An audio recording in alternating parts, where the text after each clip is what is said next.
not to forget, inshallah, to make dua to Allah subhanahu wa ta'ala for those who are oppressed and weak from our brothers in Gaza, and not to forget this, inshallah.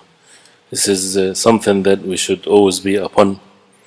And the dua to Allah subhanahu wa ta'ala, which is the most important mean in a believer's life, and it to have with certainty and yaqeen that Allah subhanahu wa ta'ala accept the dua of the believers, and to put things in the right perspective, since everything is by Allah. Talking about the benefits of fasting, or some of the benefits of fasting, and the last thing that we talked about is purifying ourselves, purifying one's nafs.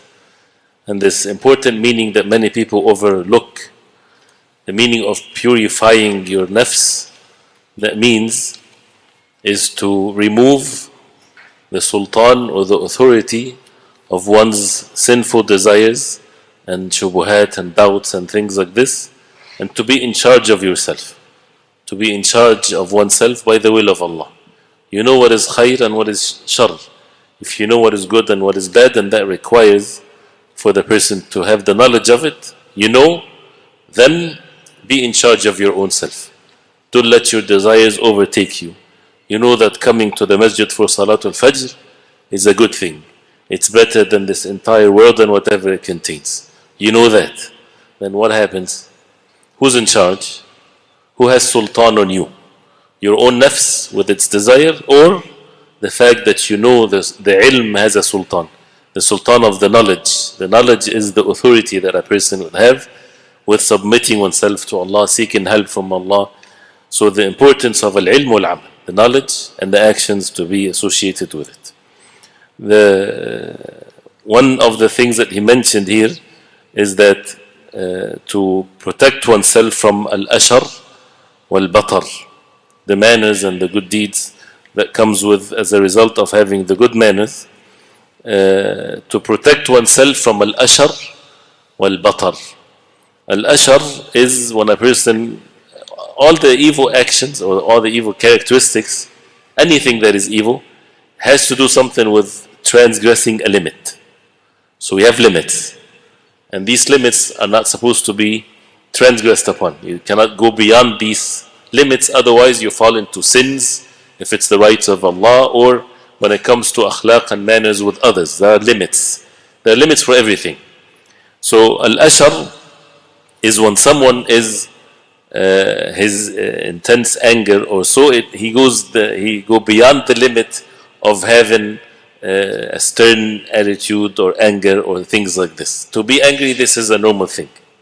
There's nothing wrong with being angry. And actually, as we heard before, that Imam al-Shafi'i rahimahullah, he said, the one that does not get angry, he is himar. He is a donkey. Right? Because human beings, they get angry. But how are you when you're angry? That's the thing. What are your limits when you're angry? Are your limits the deen of Allah? And as the Prophet ﷺ, when he commanded, a Sahabi says, La taghdab, awsini la taghdab. Give me advice, he said, don't get angry. What is meant by this is, don't act against the deen of Allah subhanahu wa ta'ala when you're angry. And one of which, or according to your anger, but according to the ilm, to the knowledge. And if it's in a way that you have to suppress it and express what is good, mashallah, this is good. So this is al-ashar. Al-batar is when a person transgress the limit when it comes to the ni'am, the favors of Allah. You have a favor from Allah that He bestowed upon you. Then you don't observe the limits that Allah subhanahu wa ta'ala gave you. He gave you money and He made a limit for you.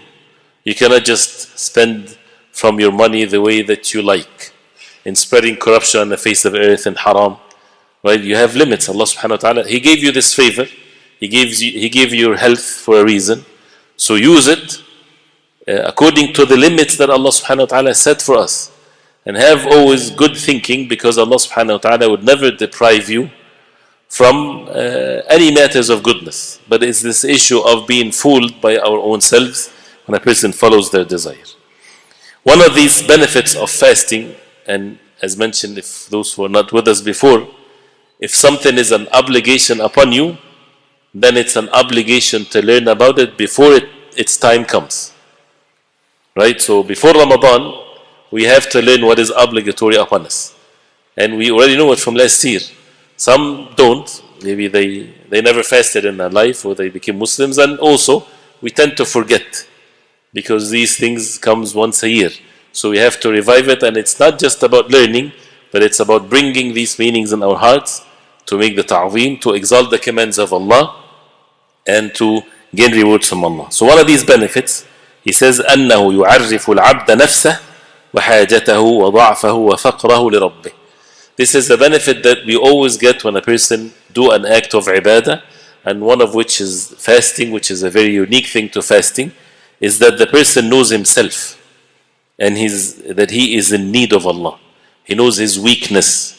He gets to realize the weakness that he has to Allah subhanahu wa ta'ala, and his faqr, that he is in need of his Lord subhanahu wa ta'ala. When a person is fasting, what happens? You see how weak we are, and how Allah subhanahu wa ta'ala created us like this. Look at yourself when you're hungry, and when you're extremely hungry, right? All of this greatness of what you think you are is all blown away. Right? How weak the human beings are, or even much weaker than that. Someone tells you a word that you don't like, disturbs you in your entirety. You become upset, sad, miserable, angry. How weak the human beings are. So one of the benefits of the ibadah is to humble oneself. And this is always a common thing in the deen of Allah, because the worst enemy to oneself is this kibr, or this arrogance, that makes the person always in state of disobedience to Allah subhanahu wa ta'ala. So this is what a person would find himself. So فَإِنَّ النَّفْسَ, this nafs, you have to wean it from its norm. And one of the things in the month of Sha'ban, now you started the season, Sha'ban and Ramadan and so on, where your norms needs to be disturbed a little bit. It's okay. We have our comfort zones, our norms every day. This time you drink your coffee, you wake up at this time, you sleep at this time, which is fine, there's nothing wrong with it. But sometimes you need to be tested, and you need to be upon that flexibility, the strength, that your norm is disturbed and you're fine with it. Many people would fail. And we as Muslims were not supposed to be like this. Why? Because even just as simple as the winter and the summertime, time of the salah is changing. You cannot set a time for Fajr. Your time of work is 8 o'clock in the morning, for example, but the time of Fajr is not the same. So it shows even that things, something that if a person have means, things will change. Our time, our norms is what Allah subhanahu wa ta'ala commanded us. So Fajr time at 3 o'clock in the morning, then you would come for Fajr at 3 o'clock in the morning. If it's 6 o'clock in the morning, you will come at 6 o'clock in the morning. Yes, there requires some struggle, yes. Things are not the same all year, yes. But that's the command of Allah. The same thing in Ramadan. You know, people are thinking, what am I going to do with my time of work, less sleep, this and that. Yes, change the norm, it's okay. Seek help from Allah subhanahu wa ta'ala. And that's part of seeing how weak we are, and to wean ourselves against this ma'lufat, the norms that we invent for ourselves. So whenever a person is abstaining from food and drink and even sleep for the sake of Allah to make the salah, a person would feel what? You need to feel in your heart that you are in need of Allah, that you are so weak. You're not that strong, so you feel the help from Allah. And seeking help from Allah, as we said, we don't seek help from no one but Allah subhanahu wa ta'ala. This is the ubudiyyah that needs to be observed. Not to humiliate oneself by asking others or asking your enemies to help you. No, we don't need that. We need to seek help from Allah subhanahu wa ta'ala alone. Sahaba radiallahu anhum were upon this. And if Allah subhanahu wa ta'ala decreed for us to be physically weak, that's the qadr of Allah. We seek the strength from Allah subhanahu wa ta'ala, and we take the means, but without feeling or expressing this weakness to other than Allah. There's some characteristics, if it's done to the human beings, it's all miserable. And the same thing if it's done to Allah subhanahu wa ta'ala, it's an honor and strength. One of which is this al-faqr, to be in need. Al-faqir is the faqir, the poor person, right? But to have the faqr to Allah, to be in need of Allah, to beg from Allah, to make dua to Allah, to feel that you are nothing, you have no power, you have no wealth, this is strength in itself. This this is the strongest person on the face of earth, because he would rely only upon Allah. The same characteristics, if he's doing it to a makhluk, to a creation of Allah, this is miserable, this is not good, this is a person that is humiliated, and he's always in state of misery, even though it's the same thing. And if it's not this way, it's going to be the other way. If you don't strengthen your weakness to Allah, if it's correct to say, you are basically strengthening your weakness, meaning you're becoming weaker and weaker when it comes to the human beings, and vice versa.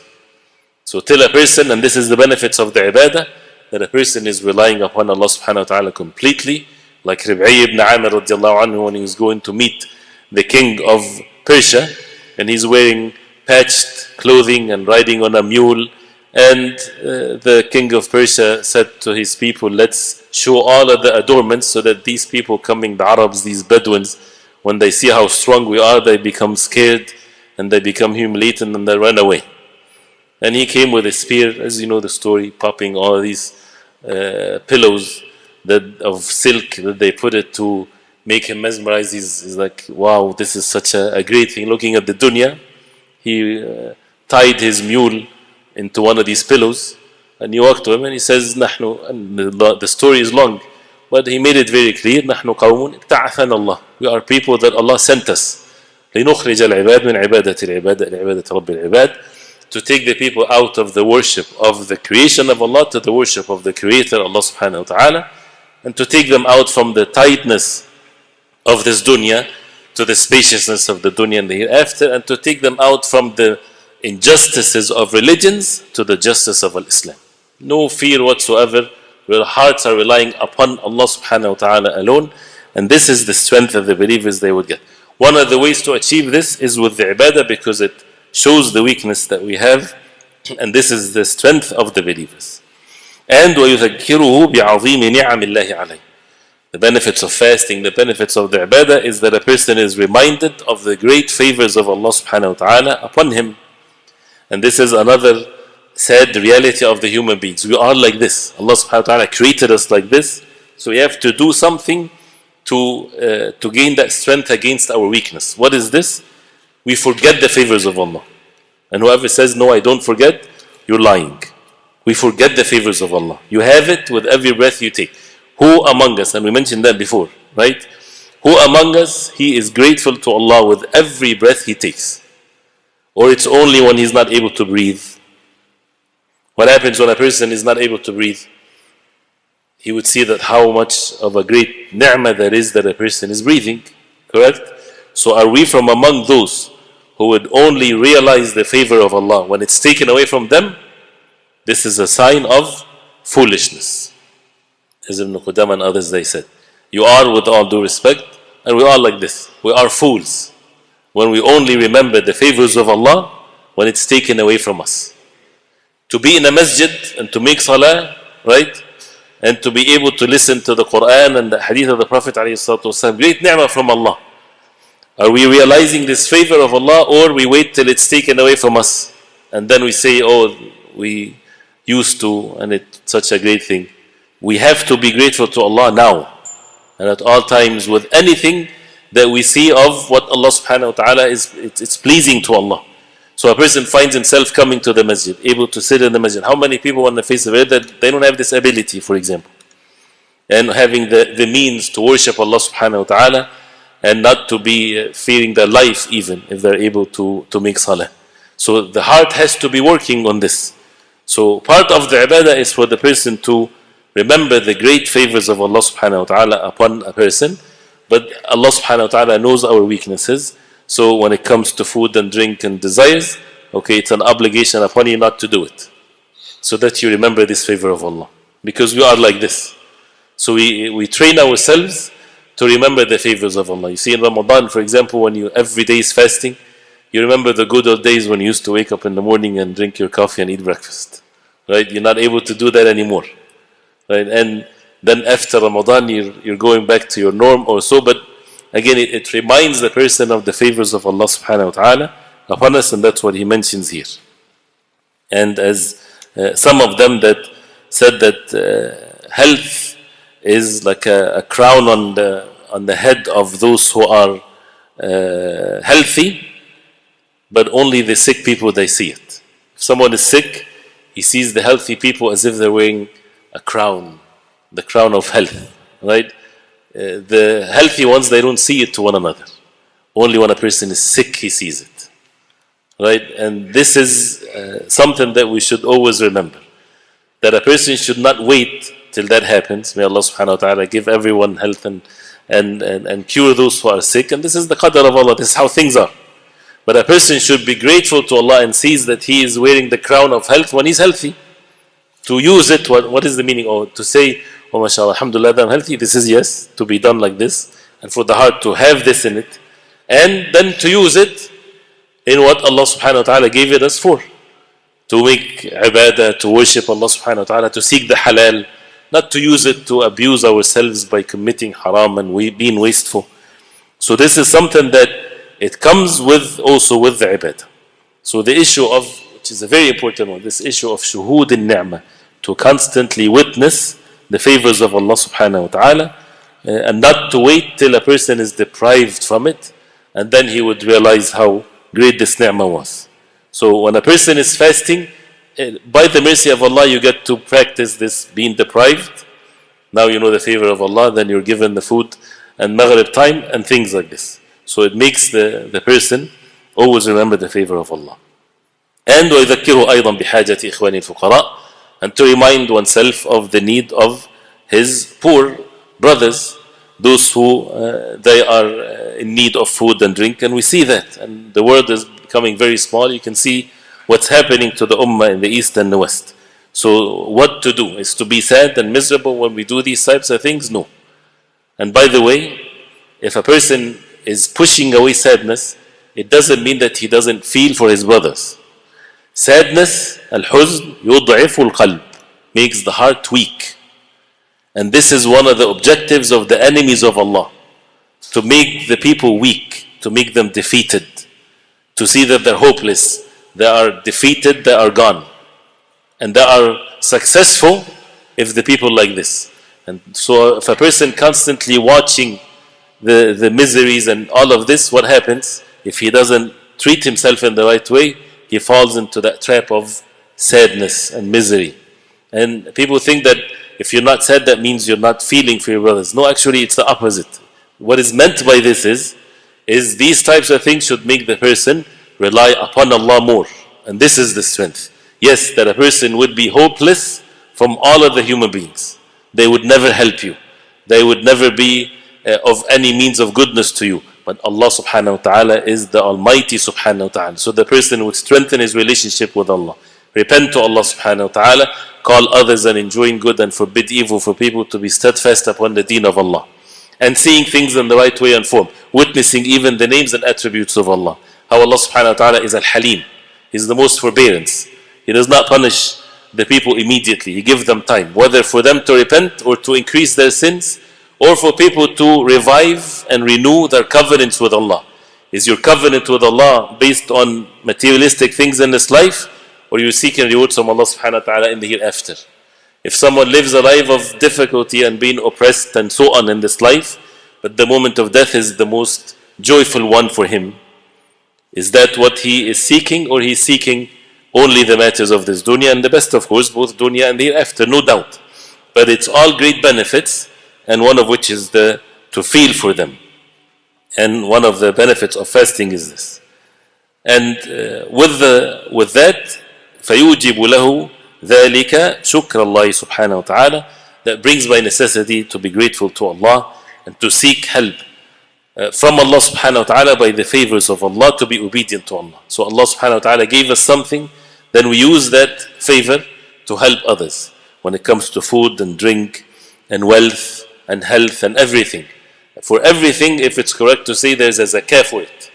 There's zakah of the money, the wealth that you have, and there's the zakah as if it's a zakah for one's health, for all the favors of Allah subhanahu wa ta'ala upon us. And this is what Allah subhanahu wa ta'ala said in the ayah, يَا أَيُّهَا الَّذِينَ آمَنُوا كُتِبَ عَلَيْكُمُ الصِّيَامُ كَمَا كُتِبَ عَلَى الَّذِينَ مِنْ قَبْلِكُمْ لَعَلَّكُمْ تَتَّقُونَ, so that you attain the taqwa. And this taqwa, as he says, it's part of this. So what is the objective of fasting? Is to be among the people of taqwa. لَعَلَّكُمْ تَتَّقُونَ. So that the fasting will make you be upon those who have the taqwa of Allah subhanahu wa ta'ala. So as-siyam is wasila, is a ibadah in itself, is an objective because this is the command of Allah.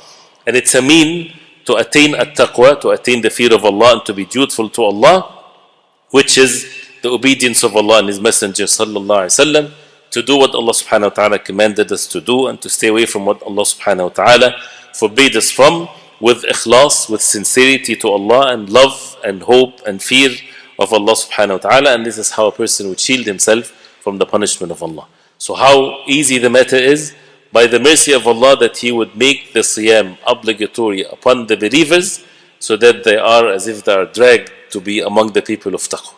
So you would attain the taqwa of Allah subhanahu wa ta'ala, which is the joy of this life and in the hereafter, which is basically taking a shield, shielding oneself from the punishment of Allah subhanahu wa ta'ala. One last thing is, before we end inshaAllah ta'ala, so siyam shu'batun azimatun min shu'ab al-taqwa. One of the great parts of taqwa is shu'abul iman. Al-iman is shu'ab. Iman is parts. As the hadith of the Prophet alayhi salatu wasalam, that al-iman is bid'un wa sittuna shu'ba, 60 something parts. أعلاها قول لا إله إلا الله. The highest of it is لا إله إلا الله, and the lowest of it is إماطة الأذى عن الطريق, to remove an obstacle from the path of the people.